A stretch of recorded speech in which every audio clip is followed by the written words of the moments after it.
반도체 굴기. 중국은 다가오는 4차 산업혁명에 대비하여 반도체를 핵심 미래 사업으로 지정하였고, 이에 막대한 보조금을 투입시켜 한국은 물론 미국의 반도체 패권도 모두 빼앗으려 했습니다.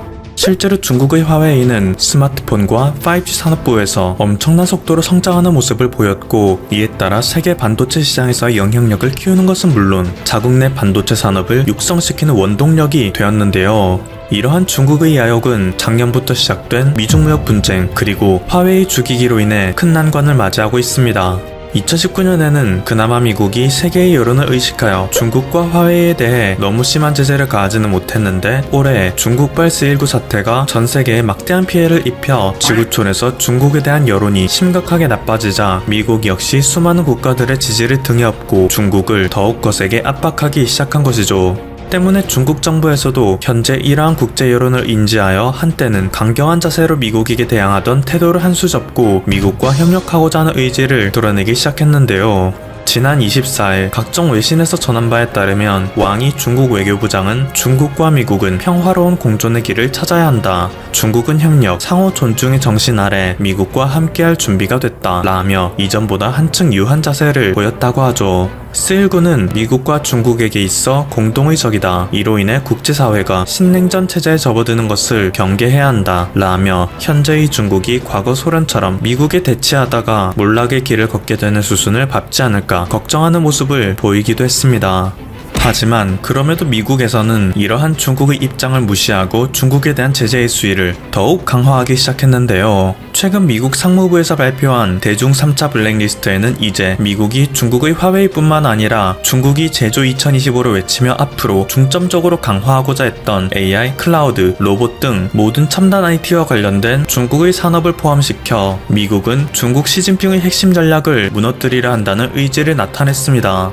상황이 이렇게 되자 중국에서는 이제 지푸라기라도 잡는 심정으로 만반의 대비를 하기 시작했는데요. 서양의 기업들에게는 진작에 버림받았고, 얼마 전에는 TSMC에게조차 손절당함으로써 앞으로 반도체를 공급받을 수 없게 된 화웨이는 한국의 삼성전자와 SK하이닉스에게 제발 D램 공급을 끊지 말아달라고 부탁했다고 합니다.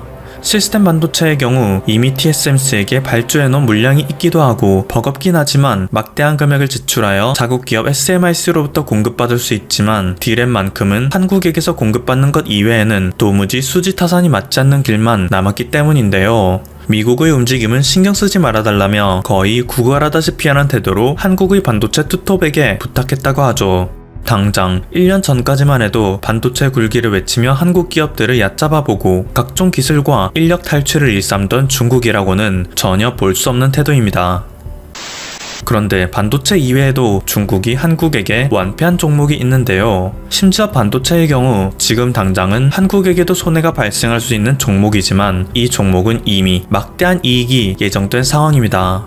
그것은 바로 중국에서 선박 굴기를 외치며 반도체처럼 강력하게 육성시키던 조선산업이죠. 원래 조선산업의 전통 강자는 일본이었습니다. 한국의 빅3 조선사가 높은 품질과 가격 경쟁력으로 일본을 제치자 2012년 일본의 미쓰비시 중공업에서는 자국의 이마바리 조선과 손잡고 초대형 컨테이너선 기술 제휴를 협정하여 한국을 다시 위협했는데요. 실제로 클락슨 리서치의 통계 자료에 따르면 2015년 일본의 선박 수주량은 전체의 31.4%를 차지하며 1위를 차지했습니다. 한국은 2위인 중국의 31%에도 못 미치는 28.8%로 떨어지며 이때부터 본격적인 한국 조선업의 순환이 시작됐죠. 2016년에는 무려 16.7%까지 떨어지며 시장에서 퇴출될 위기에 처하기도 했습니다. 하지만 한국은 뚝심 있게 계속 버텼고, 이후 일본과 중국의 몰락이 시작되며 한국은 다시 살아나기 시작했는데요. 우선 2013년 일본의 미쓰비시에서 건조했던 MOL 컴포트1은 인도양을 건너던 중 선체가 두동강 나버리는 대참사를 겪었습니다. 이 사건으로 인해 당시 선박에 싣고 있던 4,382건의 컨테이너가 모두 유실되어 당시 일본에게 화물을 맡겼던 회사는 막대한 손해를 입을 수밖에 없었는데요. 이후 미쓰비시에서는 자사에서 만든 모든 선박들에 대한 안전검사를 시행했지만 세계 시장에서 일본의 신뢰도는 크게 떨어져 다시 돌아올 수 없는 강을 건넌 셈이 되었죠. 최근에는 중국 정부에서 자국 내 1, 2위 조선사의 합병을 승인하자 이것을 견제한 한국의 현대중공업과 대우조선해양에서도 합병을 추진하고 있는데요. 중국에서 세계 최대 규모의 조선사를 출범시켜 한국의 자리를 빼앗으려 하자 한국에서는 이것을 견제하기 위한 수단으로 똑같이 합병의 카드를 꺼내는 것이죠.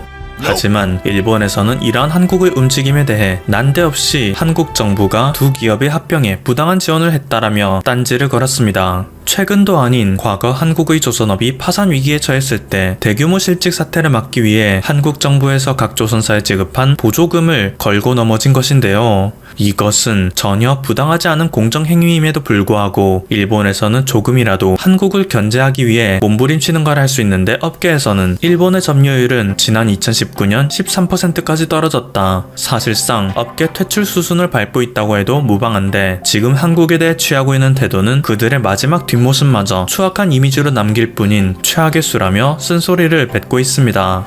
다음은 중국입니다. 중국은 그동안 그다지 고도의 기술력을 필요로 하지 않는 벌크선을 주로 생산하고 그 중에서도 상당수를 자국 내에서 발주함으로써 빠른 속도로 세계시장 점유율을 상승시켜 왔습니다. 그리고 그렇게 높인 점유율과 막대한 정부의 보조금을 바탕으로 세계 각국에 저가 수주를 함으로써 한국의 아성에 도전했고 실제로 꽤 오랜 기간 동안 1위를 차지하며 한국의 조선산업을 고사 직전까지 밀어붙였는데요. 한국과 중국의 선박 건조 기술 격차가 5.2년에 달할 정도로 한국이 중국보다 훨씬 높은 기술력을 지닌 것을 생각하면 상당히 암울한 상황이었다고 할 수 있죠. 하지만 이런 상황 속에서도 끝까지 희망을 놓지 않고 높은 기술 수준을 유지하며 미래를 내다봤던 한국은 마침내 승자의 미소를 되찾을 수 있는 시기를 맞이하였는데요. 보통 대다수 선박들이 사용하는 연료는 연료 중에서도 가장 가격이 싼 벙커 CU입니다. 이것은 연소 시 엄청난 매연을 발생시킴에도 불구하고 스크러버라는 장치를 사용하여 정화할 수 있기 때문에 수많은 기업들이 이것을 애용해왔죠. 그런데 이 장치에는 치명적인 단점이 있었습니다. 매연을 바닷물로 씻어서 정화시키는 메커니즘의 특성상 대기 오염을 막을 수 있어도 해양 오염은 가속화시킨다는 문제점이었는데요. 이에 따라 일부 국가에서는 스크러버를 사용하는 선박이 자국 영해에 들어오는 것을 아예 금지하는 법안을 제정하기도 했죠. 또한 최근 유럽을 시작으로 환경 규제가 더욱 강력해지자 스크러버를 사용하는 일반 선박은 이제 더 이상 운행할 수 없는 위기에 처했습니다. 그리고 자연스럽게 친환경 에너지라고 할 수 있는 LNG 선박에 대한 수요가 급증하기 시작했죠. 이는 곧 어렵게 산업을 유지하고 있었지만 기술 격차에 총력을 동원하던 한국에게 역대급 찬스로 다가왔는데요. 일본과 중국은 한국에 비해 기술력이 너무나도 부족하기 때문에 사실상 현재의 수요를 감당할 수 있는 국가는 한국밖에 없기 때문입니다. 그나마 중국에서는 지난 2017년 원래 한국에게 수주할 예정이었던 프랑스 업체에게 한국보다 10% 저렴한 가격을 제시하며 LNG선 물량을 빼앗았지만 기술력이 부족하여 업체에서 요구하는 최소 품질도 맞추지 못했고 이에 따라 납기일을 지키지 못해 2번이나 인도를 지연시켰죠. 또한 2019년 중국의 후동중화조선이 프랑스의 CMA CGM에게 인도하기로 되어 있던 LNG 추진 컨테이너선 9척 역시 기술력 부족으로 인해 2021년까지 인도가 연기된 상태입니다. 후동중화조선에서 건조한 LNG선은 2018년 해상에서 고장이나 결국 훼손된 경력이 있기도 합니다. 현재 밝혀진 바에 따르면 중국은 연간 5척의 LNG선밖에 건조 못하는 것에 비해 한국은 연간 50여 척의 LNG선을 건조할 수 있다고 하는데요. 이렇게 한국과 중국의 너무 차이나는 기술력으로 인해 2019년에는 한국이 전세계 LNG 선박 발주 물량 63척 중 51척, 무려 80% 이상을 싹쓸이해가는 기염을 토했죠. 그리고 이런 상황 속에서 문제의 이 나라가 등장합니다. 인구 288만의 소국가임에도 불구하고 엄청나게 매장된 자원으로 인해 수출의 84%를 에너지가 차지하고 있는 국가. LNG 수출 상위 10개국 중 30%라는 비중으로 1위에 위치한 이 국가. 카타르는 1974년 수교 이래 에너지, 건설 분야를 중심으로 한국과 상호협력 관계를 유지하고 있습니다. 한국에서는 1998년 8월 카타르에서 LNG를 도입한 이후 카타르의 2대 수출국이 될 정도로 중요한 외교 관계를 유지하고 있는데요. 양국 정상은 지난 20년간 총 6차례 상호 방문을 통해 양자 협의를 강화하고 있었고 한국은 카타르산 천연가스를 가장 많이 수입해가는 국가이죠. 카타르에서 2004년부터 2007년까지 한국에게 53척의 LNG선을 발주하는 것을 조건으로 한국은 2025년까지 카타르에게 매년 900만 톤의 LNG를 의무적으로 수입해주는 계약을 체결했기 때문인데요. 2018년에는 한국이 카타르로부터 1,400만 톤의 LNG를 수입하여 사실상 카타르에게 있어 가장 중요한 고객의 위치에 올랐습니다.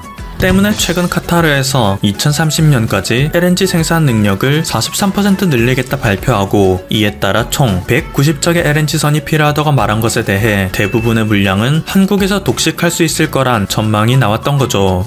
이전에 카타르가 이미 한국에게서 공급받은 53척을 포함한 74척의 LNG선을 보유하고 있던 것을 제하면 총 116척의 LNG선 수주가 한국에게 떨어질 거라 기대됐던 것입니다. 그런데 지난 4월 국내에 청천벽력 같은 소식이 전해졌습니다. 카타르가 가장 우선적 물량 16척을 중국에게 넘긴 것이었는데요. 원래 중국은 카타르에게서 연간 900만 톤의 LNG를 수입해가 호주 다음 가는 물량으로 카타르에게서 LNG를 수입해갔습니다. 하지만 올해 1단계 미중무역 협상으로 인해 중국이 미국으로부터 1천만 톤의 LNG를 수입하기로 약속하자 미국이 카타르로부터 2위의 자리를 빼앗아가는 꼴이 되었는데요. 이에 위기감을 느낀 사드 쉐리바 알카비 카타르 에너지부 장관은 지난 1월 중국의 후동중화조선소를 방문하며 카타르가 중국으로부터 대량의 LNG 운반선을 수주하는 것을 논의했죠. 그 결과 카타르에서는 1차 물량 16척을 모두 중국에게 몰아주기로 결정했던 것입니다. 이 소식이 전해지자 중국과 한국 사이에서는 희비가 교차했습니다. 중국의 경우 선박시장의 차세대 트렌드인 LNG 선박에서 한국에게 절대적으로 뒤처진다고 생각했는데, 이제 카타르에게서 남은 100척만 수주하게 된다면 중국이 한국을 압도적으로 추월할 수 있는 계기가 되기 때문이죠. 반면 한국은 여태까지 비싼 가격임에도 불구하고 카타르에게 LNG를 꾸준히 수입해 주었는데, 이번에 카타르가 한국을 배신했다는 말이 나왔는데요. LNG 톤당 도입 단가는 카타르가 604달러, 호주가 501달러, 미국이 425달러로서 타국가에 비해 카타르가 압도적으로 비싼 가격을 형성하기 때문입니다. 덕분에 한국에서는 이제 카타르에 비싼 LNG를 수입하지 말고 가장 저렴한 미국 LNG의 수입량을 늘려야 한다. 한국에 비해 현저히 떨어지는 품질과 생산 능력을 지닌 중국에게 수주를 맡긴 카타르는 곧 후회하게 될 것이다 라는 여론이 일어나기도 했는데요. 실제로 한국에서는 2025년부터 미국에게 연간 158만 톤의 LNG를 추가적으로 수입하는 계약을 맺었기에 당장 카타르와의 계약이 끝나는 2025년 이후에는 카타르로부터 주로 수입하던 LNG를 끊고 대부분 미국으로부터 수입하는 것이 실질적으로는 이득이기도 하죠. 카타르의 입장에서는 참 난감한 상황이 아닐 수 없는데요. 중국과 한국 중 누구를 택하느냐에 따라 국가의 미래가 달려있는 문제이기 때문이었죠. 그런데 여기서 판의 흐름을 완전히 결정하는 사건이 발생합니다. 카타르는 현재 인구의 1.5%가 C19에 걸릴 정도로 인구 대비 상당히 많은 국민들이 피해를 받고 있는데요. 한국에 대입하자면 80만 명의 국민이 C19에 걸린 것입니다.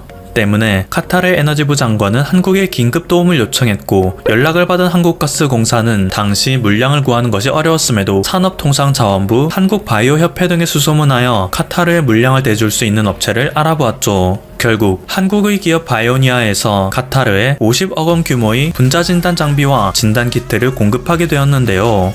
이 사건은 카타르로 하여금 중국과 한국 중 누구를 택할지 명확히 결정하게 해주었습니다. 최근 로이터 통신에서 보도한 바에 따르면 카타르가 다음 달 처리할 예정인 LNG 선박 잔량 100척을 모두 대한민국에 수주할 예정이라고 하죠. LNG 운반선 한 척당 1억 8천만 달러, 한화로 2,300억 정도로 거래될 것을 감안하면 한국에서는 이제 곧 23조 원의 대박 계약을 앞둔 상황이 된 것입니다. 결국 지나고 보니 C19의 원흉이었던 중국은 카타르에게 겨우 16척의 선박만 수주받음으로써 LNG 수입에 대한 계약을 해준 셈이 되었고, 한국은 과거 발주했던 물량을 포함하여 153척의 선박을 카타르에게 공급해주는 주요 고객이 된 것입니다. 그리고 이것은 한국이 카타르와 오랫동안 지켜온 의리와 보건 외교로 인한 결과라며 국제사회에서 모범 사례로 남게 되었죠. 지금까지 퍼플튜브였습니다. 여러분의 구독과 좋아요 그리고 알림 설정은 콘텐츠 제작에 큰 힘이 됩니다. 감사합니다. 기업들이 베트남, 중국 등에서 자국으로 돌아가는 현상이 가속화되는 중에도 첨단 기술의 신뢰와 투명성이라는 이미지까지 얻은 한국은 새로운 기회를 얻을 수 있다는 세계적 석학의 전망이 나왔습니다. C19 사태로 한국의 이미지는 대폭 상승했는데 그것이 경제에 어떻게 도움이 될지 약간은 막연했던 느낌을 잘 정리해줍니다.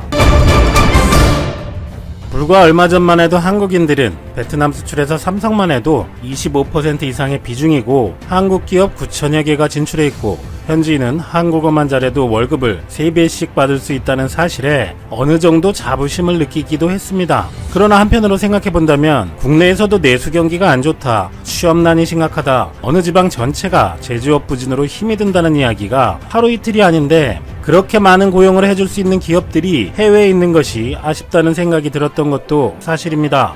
그런데 최근 C19 사태에서 베트남이 한국에 한 어이없는 일들을 겪으면서 역시 한국 기업들의 이익을 위해서 베트남에 진출했던 것도 분명하지만 결과적으로 베트남도 덕분에 엄청난 경제 성장을 했는데 그런 뒤통수를 쳤다라는 배신감이 더 커졌고 역시 여러모로 믿을 수 없는 공산주의 국가인 타국보다 자국으로 돌아오는 것이 좋지 않나 하는 생각을 많이 하게 되었을 것입니다. 그런데 이 생각은 한국인들만이 하는 것이 아닙니다. 최근 C19 사태 이후 글로벌 공급망이 원활하게 작동하지 않게 된 상황에서 특히 기존 세계의 공장이던 중국과 또 중국산 부품으로 돌아가던 각국의 제조업들의 가동률이 확 떨어지는 위기에 직면하자 기업들은 생산 비용이 증가하더라도 안정을 택하려는 현상이 가속화되고 있습니다. 곧 생산 시설을 자국으로 이전하는 리쇼어링 현상인데 리쇼어링은 낮은 비용, 넓은 시장을 찾아 기업이 해외로 나가는 오프쇼어링의 반대말로 떠났던 기업이 모국에 복귀하는 것으로 기존의 기업 뉴턴이란 말과 같은 의미를 할 수 있습니다. 뱅크 오브 아메리카가 최근 발표한 보고서에 따르면 중국의 생산 시설을 둔 다국적 기업의 80%가 C19 사태로 리쇼어링을 검토하고 있는 것으로 조사됐고 각국 정부는 이번 사태를 리쇼어링을 확산하는 기회로 활용하려는 모습입니다. 최근 레리 커들러 미국 백악관 국가경제위원회 위원장은 중국에서 돌아오는 기업의 각종 비용을 100% 지원하는 등 추가 정책을 내놓겠다고 밝혔고 일본 정부도 중국을 떠나려는 자국 기업의 이전을 돕기 위해 총 2,345억 엔의 예산을 편성했습니다. 독일 역시 자국의 높은 인건비를 상쇄하기 위해 스마트 팩토리와 연구개발 보조금으로 자국 기업의 유턴을 유도하고 있습니다. 한국도 지난해 한시적법이었던 소재부품 장비 특별법을 상시법으로 전환하고 상황별 수도권 입지 규제 등의 해소, R&D 자금 우선 지원 등 각종 인센티브를 제공하는 특별법으로 개정했고 민관이 함께 의견을 모아 지원 체계를 구축하겠다는 민관 합동 유턴 지원반을 신설하기도 했습니다. 그러나 한국의 수도권 규제에 높은 임금과 고용에 대한 강력한 법규, 법인세 감면이나 토지 무상 제공 등을 제공하는 타국과 비교해 인센티브가 낮다는 의견도 있고 여러가지 해결해야 할 문제는 많이 있는 것도 사실입니다. 하지만 이 리쇼어링이 세계적으로 화두가 되고 있고 국내에서도 다양한 논의가 많아지고 있습니다. 발전적인 방향으로 진행되기를 바랍니다. 그런 와중에 5월 7일 효성이 베트남에 만들려던 차세대 섬유 신소재 아라미드 생산 라인을 울산으로 돌린다는 소식이 전해졌습니다. 효성은 당초 베트남 동나이성에 아라미드 공장을 신설할 방침이었지만 최근 사태로 베트남의 신뢰가 많이 떨어진 데다 국내 경기 회복 측면도 고려해 전격적으로 국내 증설을 택했다고 합니다. 특히 정부가 한국형 소재부품 장비 산업의 육성과 투자를 장려하는 상황에서 효성의 국내 증설은 리쇼어링의 선도 모범 사례로 꼽힐 것이라는 분석입니다. 관련 업계에 따르면 효성은 울산 효성 첨단 소재 아라미드 공장 생산 능력을 올해 착공해 내년 5월까지 현재 연산 1250톤에서 4배의 수준인 5000톤으로 늘릴 계획이라고 합니다. 참고로 아라미드는 인장 강도, 강인성, 내열성이 뛰어나며 고강력, 고탄성률을 갖고 있는데 5mm 정도 굵기의 가느다란 실이지만 2톤의 자동차를 들어올릴 정도의 막강한 힘을 가지고 있습니다. 불에 타거나 녹지 않으며 500도씨가 넘어야 비로소 검게 탄화하며 또 아무리 힘을 가해도 늘어나지 않아 가장 좋은 플라스틱 보강재로 꼽히는 소재입니다. 방탄 재킷이라 방탄 헬멧 등 군수물자와 골프채, 테니스 라켓 등을 만드는 데 쓰이고 보잉 747 등 항공기의 내부 골재도 이 섬유로 보강된 수지를 쓰고 MTB용 타이어 중에서 아라미드 코드 삽입 제품은 기존의 철심 와이어를 사용한 제품과 달리 타이어를 유연하게 접을 수 있습니다. 한국에서는 1984년 키스트 윤환식 박사팀이 미국, 네덜란드에 이어 세계에서 세 번째로 아라미드를 개발하여 코오롱 인더스트리와 효성에서 생산하고 있습니다.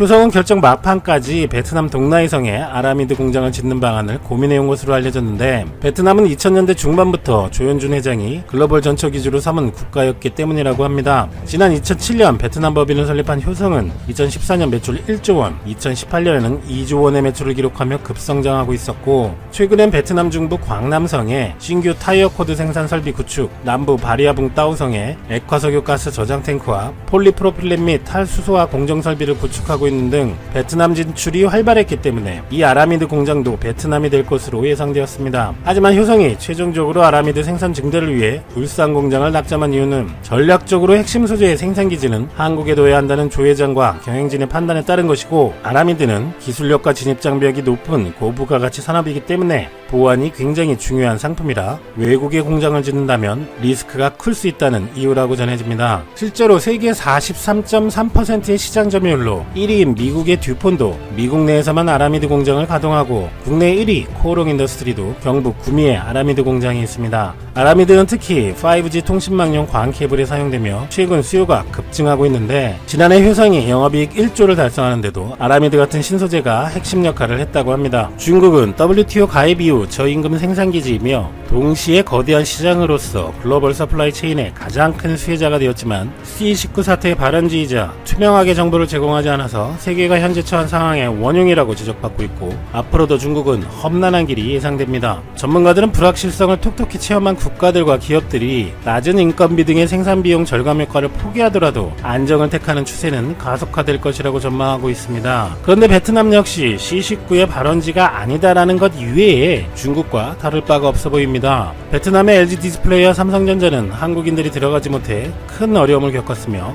아직 끝나지 않았고, 삼성과 LG만큼 주목을 받지 못했지만 최근 베트남의 행태에 곤란을 겪은 한국의 다른 기업들과 중소기업들도 훨씬 많았겠죠. 결국 세계의 서플라이 체인이 중국에서 베트남으로 이동하는 추세에 한껏 기가 살았던 베트남은 이제 탈중국해서 베트남으로 이동하는 것이 아니라 자국으로 돌아가는 추세가 가속화되어 기존과 비교하면 많은 기회를 잃을 것으로 보입니다. 한편 글로벌 공급망의 재편은 이번 C19 사태로 처음 나온 이야기는 아닙니다. 경제거품의 과정을 도식화한 버블 곡선을 만든 것으로도 유명한 지리경제학의 대표학자인 장폴 로드리그, 미국 호프스트라데 교수는 몇 년 전부터 1980년대부터 본격적으로 구성되기 시작했던 글로벌 공급망은 기업들이 조금이라도 싼 노동력과 원자재를 조달하려는 과정에서 등장해서 90년대 중반 이후 완성되었고, 비용 절감이 글로벌 공급망의 핵심 엔진이었지만 상황이 바뀌었다는 것을 이야기해오고 있었습니다. 로드리그 교수는 글로벌 공급망이 파편화하고 있다, 달리 말하면 쥐역화하고 있다고 했는데, 트럼프의 등장이 중요한 분수령이었다고 합니다. 트럼프 이전까지는 자유무역지대, 규제 프리존 등의 다양한 장치들이 있었기 때문에 글로벌 공급망을 위협하는 리스크 가운데 정치적인 요소는 크지 않았습니다. 기업들은 중국이나 동유럽 등의 자유무역지대 등에 생산기지를 설치해서 해당 국가의 법규나 정치적 상황이 바뀌어도 영향을 적게 받을 수 있었지만, 트럼프 등장 이후 상황이 돌변했다는 것입니다. 미국이 중국과 패권 경쟁을 본격화하며, 예를 들어 애플 등의 미국 기업이 중국에서 만들어서 미국으로 다시 들여오는 제품에 25%씩 관세를 부과해버리는 것은 기업들도 예측하지 못한 위험이었던 것입니다. 또한 IT 분야에서는 값싼 노동력이나 원자재보다 기술력, 즉 첨단 기술을 가진 인재가 더 중요하며, 인공지능 활용 등으로 생산 과정의 자동화가 빠르게 이루어지고 있기 때문에 값싼 노동력이 기업에 더 이상 매력적이지 않을 수 있는 점 등, 이런 기술적 변화들 때문에 미국 기업들이 생산기지를 북미 지역에 설치하기 시작하는데, 이것이 바로 글로벌 공급망의 쥐역화이고, 첨단 산업일수록 지역화가 빠르게 이루어질 것으로 예측했고, 실제로 북미로 많은 기업들이 되돌아갔습니다. 최근 SK그룹이 용인의 반도체 클러스터를 조성하기로 결정한 이후로 기존 설비와의 시너지 효과, 우수인재 확보, 기술 보완 등까지 고려하면 이미 거대 반도체 클러스터가 있는 한국의 수도권을 대체할 곳은 없다라고 한 것도 이 비슷한 이유이고, 바로 베트남 총리가 그렇게 삼성에게 베트남의 반도체 공장을 지어달라고 졸라대도 삼성이 해주고 싶어도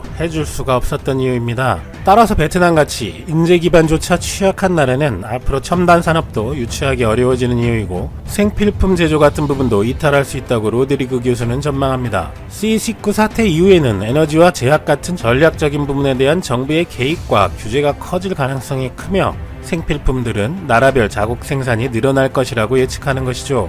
예를 들어 월마트 등 초대형 유통회사는 중국 등에서 생산한 제품을 값싸게 팔아왔지만, 중국과 베트남 등 신흥국이 전염병에 얼마나 취약한지 드러났기 때문에 신흥국이 안정적인 생산기지가 아니라고 생각하기 시작했고, 글로벌 기업의 경영자라면 전염병 등의 상황이 제대로 공개되지 않는 곳에 생산시설을 두고 싶지 않을 것이다라고 단언합니다. 그런데 로드리그 교수는 한국은 투명성과 신뢰란 새로운 자산을 갖게 되어 포스트 C19 시대에 큰 기회를 가질 것이라고 예측합니다. 한국은 저임금을 활용해 생필품을 생산하는 것이 아니고 반도체와 조선, 자동차 등 여러 분야에서 놀라운 기술 경쟁력을 갖췄는데, 이런 기술력을 바탕으로 한 산업은 포스트 코로나 시대에도 글로벌화가 계속된다는 것입니다. 즉 단층 현상처럼 기술력이 중요하지 않은 분야는 국산화하고 첨단 분야는 글로벌화가 이어지는 구조가 될 것인데, 한국은 C19 사태로 투명성과 신뢰라는 새로운 자산을 얻어서 글로벌 기업 경영자들이 아주 선호하는 나라가 되었으며, 한국을 첨단 제품의 세계 공장으로 브랜딩하는 방향도 있을 수 있다고 제안했습니다. C19 사태 이후 세계 경제도 이전과는 완전히 다른 방향으로 흐를 가능성이 커 보입니다. 기업들을 자국으로 돌아오게 하는 추세가 있는가 하면 첨단 산업들은 국가 내부나 인근 국가들과의 클러스터화가 진행되는데, 한국에게는 큰 기회가 될 수 있다는 전망도 있네요. 한국의 정부와 기업들도 최근 이런 논의를 활발하게 하고 있는 분위기로 알려져 있는데, 여러가지 제한사항들도 상호 전향적으로 처리하여 한국으로도 더 많은 기업들이 컴백하고 새로운 도약의 기회가 되기를 기대합니다.